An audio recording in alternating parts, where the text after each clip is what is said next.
Have you ever wondered what it's like to work for the police force? What really goes on behind the scenes? I know I've talked to some of the officers. They got some crazy stories. Oh, yeah, they do. Well, 3 years ago, we introduced you to a retired sergeant who gives you a front row seat to his 26-year career on the force in his book, Busting Bad Guys. He did bust some bad guys. Now you have a chance to hear some of these stories in person. Welcome back, Mark Langan. Good to see you, Mark. Well, thanks so much for having me. 3.5 years ago, it's hard to believe. But I know, yeah, it has, yeah, and much success to you. I mean, things have been going well for you on this book. You know, it's been crazy, way more than we expected. We've done book signing events, over 200 events in Omaha in the past 3 years, and from Seattle, San Francisco, all the way to Baltimore, so it's been quite a ride. Would you remind our viewers, I know we talked about this over 3 years ago, but why did you write this book? Well, I was an Omaha police officer for 26 years and had such great stories, and for years people told me you need to write a book, and I finally put my mind to it and did it, and now here we have Busting Bad Guys. And what's the book about? Like one of your top stories in there. Yeah, let's hear it. You know, give us the juice. Some of the juicy stuff. You know, the story that people like the most when I do book signing events, people will come up that have read the book and they'll say they love the story about the Benson area drug dealer who had a hidden room in the basement, and who actually hid a woman in that room under his wife's nose. She had no idea this girl was being hidden in the room.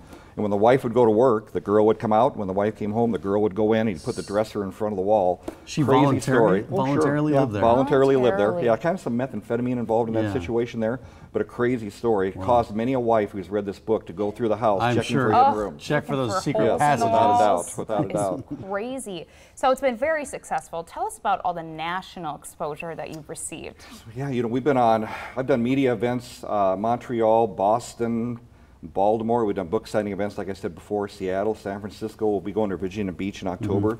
So, you know, there's a lot of people out there who like true crime books, and that's kind of their genre. And especially here in Omaha, they're all Omaha-based stories that I was involved in, so people seem to really enjoy it. People tell me they'll drive to the locations after they read the book, kind of check things out a little bit. So it's been way more than I thought it was going to be, but a lot of fun. And I heard at UNO, is there a textbook relating? How does this? What's that all about? It's crazy, but Busting Bad Guys is now a textbook in the Criminal Justice Department at UNO. So we're very proud of that. Very excited. Amazing. I go to UNO all the time and talk to the classes and everything. So that's really something. When that happened, I was like, wow, we've arrived now. We're a textbook at UNO. What do the students say when you talk to them? You know, they love the stories. Because these are people that might go into law enforcement. Yeah, you know, they're pretty wide-eyed when I tell them stories about busting drug dealers, like I did for the last 18 years I was on the job. Some of the hairy situations that we got involved in. So it's not hard to hold an audience's attention when I come in and talk about these stories. Yeah. Well, and how cool to hear about it from someone face to face. They actually see you, and it's in their own community where they're living right now. They can really identify with it, and I've had several come up to me from UNO and other colleges I talked to that said, I was kind of on the borderline about wanting to be a cop. I want to be a cop after reading your book and hearing your story, which really means the world to me when people say that. So you don't scare them away. I try not to scare them away. You don't scare them away. You know, and I tell people Omaha's a great city to live in, and born and raised here. I'll be here the rest of my life.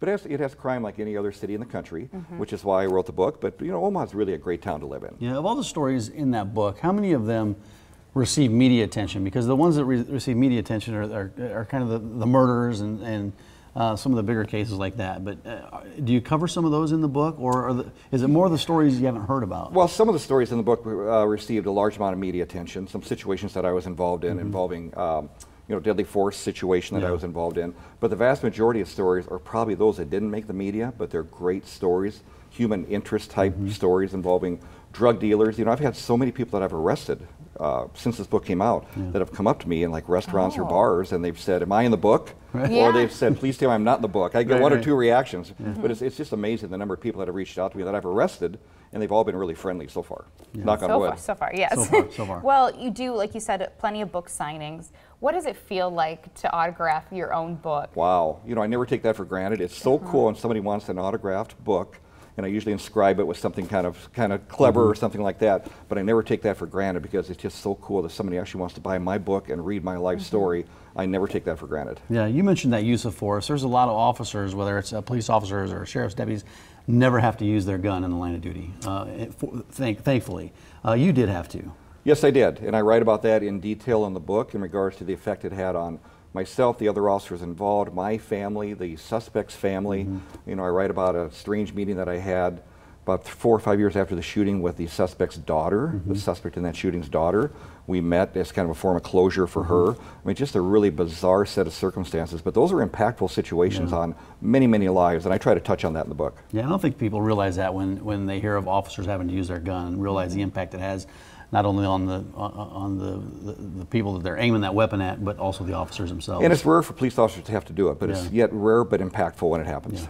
Now, unfortunately, we're running out of time, but I do want to know, is there a second book in the future? We're working on a second book. All right. And we're excited about that. Maybe in about a year or two I'll be done with that. Well, it takes a lot of time. It does take a lot of time. Yes. Some days the creative juices flow, some days they don't. I'm sure you realize how that works. Oh, yeah. And everything. But we have an event coming up at the Durham. Yes, let's talk to that. Let's talk about that. What's that event at the Durham Museum? We got some of the information on the screen right there. Fantastic. Next, or Tuesday, July 25th, 6:30, the Omaha Police Department historical display is there. And I've been asked to come in and give a talk about my book and my life on the Omaha Police Department. Very excited about that. Yeah, you want to let the museum know that you're coming if you can. Reservations at durhammuseum.org. And where can people get your book? They can get it at the Nebraska Humane Society bookstore where we work at now. They can bookworm or order it online off Amazon. Well, congratulations on all your success. Thank you and so thank much. you for your service. Thanks for having me. Thank Thanks you. very much. Appreciate it. Well,